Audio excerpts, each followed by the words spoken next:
Britain और यूरोपीय union के बीच ब्रेक्जिट को हुए 5 वर्ष हो गए हैं। ब्रिटेन ने 2016 में यूरोपीय यूनियन से अलग होने का फैसला लिया था। इसके बाद 2020 में ब्रिटेन आधिकारिक रूप से यूरोपीय यूनियन से अलग हो गया था। इसके पीछे कई वजह थी, लेकिन अब ब्रिटेन की यूरोपीय यूनियन के साथ फिर से संबंध बेहतरी की ओर बढ़ रहे हैं। ब्रिटेन की यूरोप के साथ नजदीकियां बढ़ रही है। ब्रिटेन उम्मीद कर रहा है कि यूरोप के साथ संबंध मजबूत होने के बाद से उसकी अर्थव्यवस्था को लाभ होगा, जिससे उसकी अर्थव्यवस्था फिर से पटरी पर लौट सकेगी। ब्रेक्जिट के बाद पहली बार ब्रिटेन ने यूरोपीय यूनियन के साथ समिट में हिस्सा लिया है। इस समिट के दौरान दोनों देशों के बीच कई तरह के फैसले लिए गए। ब्रिटेन में केयर स्टारमर की लेबर पार्टी की जबरदस्त जीत के बाद से ब्रिटेन में इस तरह के बदलावों की चर्चा आम थी।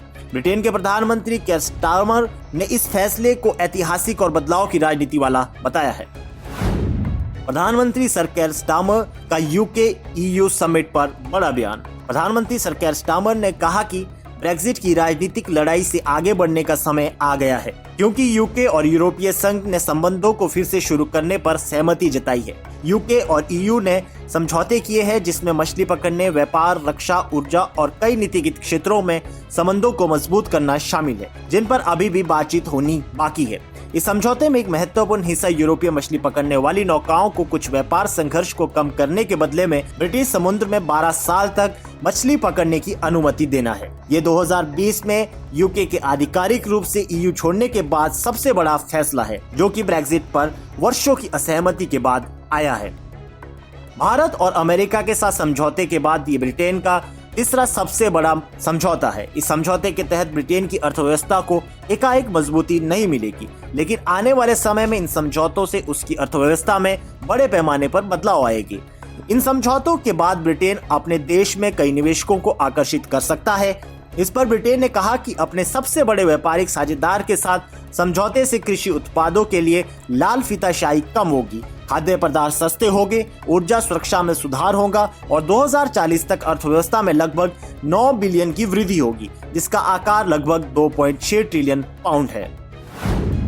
ब्रेक्जिट कैसे हुआ? ब्रेक्जिट की आधिकारिक शुरुआत 23 जून 2016 को ब्रिटेन में हुए जनमत संग्रह से हुई। इस जनमत संग्रह में 51.89% लोगों ने यूरोपीय संघ छोड़ने के पक्ष में और 48.11% लोगों ने सदस्य बने रहने के पक्ष में मतदान किया। डेविड कैमरन ने प्रधानमंत्री पद से इस्तीफा दे दिया। 29 मार्च 2017 को थेरेसा मे के नेतृत्व वाली नई ब्रिटिश सरकार ने यूरोपीय संघ को 2 साल में यूरोपीय संघ से बाहर निकालने के देश के इरादे के बारे में औपचारिक रूप से सूचित करने का विकल्प चुना। बावजूद इसके यूरोपीय संघ के साथ ब्रेक्जिट के बाद के संबंधों के उद्देश्यों पर ब्रिटेन के राजनेताओं के बीच कोई सहमति नहीं थी। इस चुनाव में बोरिस जॉनसन के नेतृत्व में हार्ड ब्रेक्जिट वापसी समझौते के समर्थन में अभियान चलाने वाले कंजर्वेटिव ने 80 सीटों का कुल बहुमत जीता।